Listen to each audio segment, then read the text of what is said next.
12th Maths Chapter 1 Example 1.2 sum பார்க்கலாம். If A is equal to A, B, C, D matrix 2 cross 2 matrix கொடுத்துருக்காங்க. is non-singular, find A inverse கண்டுபிடிக்க சொல்லுவாங்க.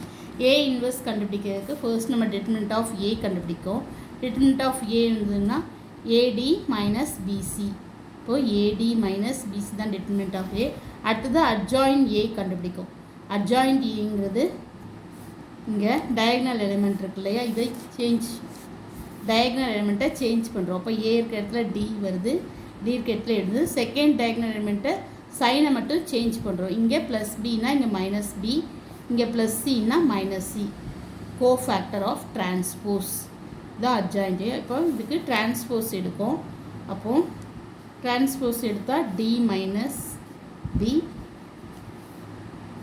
அடுத்தது D minus B வரும், அடுத்தது minus C A வரும்.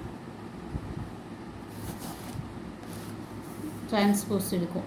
Transpose எடுத்தால் D minus B minus C A வரும். இப்போ இது அட்ஜாயிண்ட் ஏ கண்டுபிடிச்சிட்டோம். இப்போது நம்ம ஏ இன்வர்ஸ் கண்டுபிடிக்க. ஏ இன்வர்ஸ் கண்டுபிடிக்க ஃபார்முலா என்னது? ஏடிபி minus C not equal to 0. அதனால் இங்கே A inverse exist.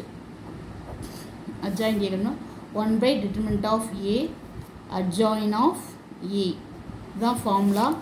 1 by determinant of A என்ன கண்டுபிடிச்சோம்னா 1 by AD minus BC. adjoint என்னதுன்னா D minus C minus B A. இதுதான் A inverse. Thank you. Please subscribe my channel.